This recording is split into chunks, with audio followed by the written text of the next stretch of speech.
Assalamualaikum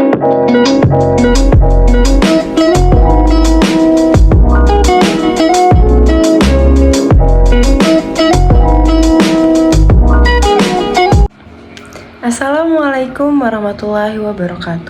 Halo teman-teman semua, perkenalkan nama saya Vita Nurkhadijaliani dengan NIM belakang 060. Di sini saya akan menjelaskan tentang keterampilan berbahasa Indonesia yang mencakup materi. Yang pertama, keterampilan menyimak.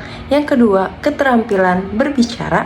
Yang ketiga, keterampilan membaca. Dan yang terakhir, keterampilan menulis. Langsung disimak ya. Materi pertama tentang keterampilan menyimak. Menurut Tarigan, menyimak adalah suatu proses kegiatan yang mendengarkan lambang-lambang lisan dengan penuh perhatian, pemahaman, argumentasi, serta interpretasi untuk memperoleh suatu informasi dan memahami makna komunikasi yang disampaikan si pembicara melalui ucapan atau bahasa lisan. Selanjutnya ada tujuan dari menyimak. Jadi, kegiatan menyimak ini merupakan kegiatan yang disengaja atau direncanakan untuk mencapai suatu tujuan. Jadi, seseorang itu tidak mungkin akan menyimak kalau ia itu tidak mempunyai maksud tertentu untuk menyimak. Nah, sebaliknya, seseorang pembicara pun melakukan kegiatan karena mempunyai tujuan yang diharapkan dari penyimak. Nah, secara garis besar, menyimak itu berdasarkan tujuan dapat dibedakan menjadi 5. Yang pertama itu menyimak untuk belajar. Yang kedua, menyimak untuk hiburan.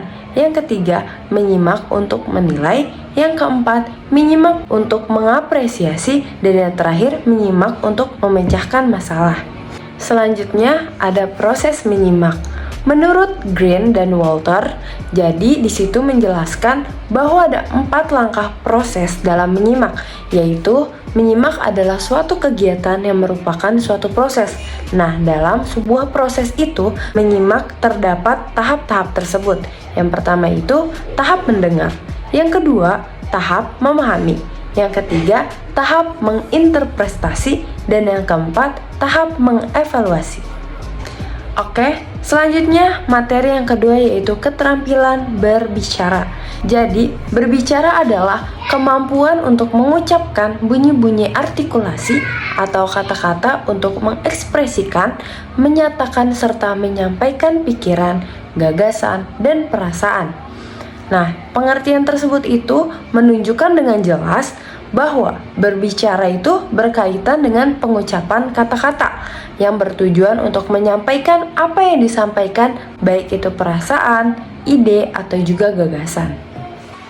Selanjutnya, tujuan berbicara. Jadi, tujuan berbicara yang utama ialah untuk berkomunikasi. Sedangkan tujuan berbicara secara umum ialah untuk memberitahukan atau melaporkan informasi kepada penerima informasi, meyakinkan atau mempengaruhi penerima informasi untuk menghibur, serta menghendaki reaksi dari pendengar ataupun penerima informasi. Selanjutnya ada aspek-aspek berbicara. Jadi, keterampilan berbicara itu mencakup 3 aspek. Yang pertama itu bahasa lisan yang digunakan. Nah, meliputi lafal dan intonasi, pilihan kata, struktur bahasa, serta gaya bahasa dan pragmatik. Yang kedua itu isi pembacaan, meliputi hubungan isi topik, struktur isi, serta kualitas isi.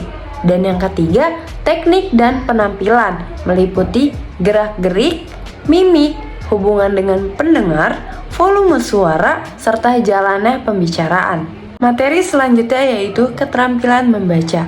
Menurut KBBI, membaca adalah melihat serta memahami isi dari apa yang tertulis. Keterampilan membaca ini adalah keterampilan yang reseptif bahasa tulis. Keterampilan membaca dapat dikembangkan secara tersendiri, terpisah dari keterampilan mendengar dan juga berbicara. Selanjutnya ada tujuan membaca. Jadi, tujuan membaca yang pertama ada membaca untuk memperoleh ide-ide utama dalam bacaan. Tujuan yang kedua yaitu membaca untuk mengetahui bagian-bagian cerita dan juga hubungan antar bagian-bagian cerita tersebut. Nah, yang ketiga, membaca itu untuk menilai Dan terakhir, membaca untuk menyimpulkan atau membaca inferensi. Selanjutnya, menurut Tarigan 2008, ada beberapa langkah yang perlu diperhatikan oleh guru dalam meningkatkan dan juga mengembangkan keterampilan membaca. Yang pertama itu mendorong siswa untuk memperkaya kosakata. Yang kedua, memastikan dan juga menjamin pemahaman siswa itu. Yang ketiga, membantu siswa untuk memahami makna. Dan yang terakhir, diharapkan membantu siswa dalam meningkatkan kecepatan membaca. Selanjutnya, materi yang keempat yaitu keterampilan menulis. Jadi, menurut KBBI, pengertian menulis itu adalah melahirkan pikiran atau juga perasaan seperti mengarang, membuat surat dengan tulisan.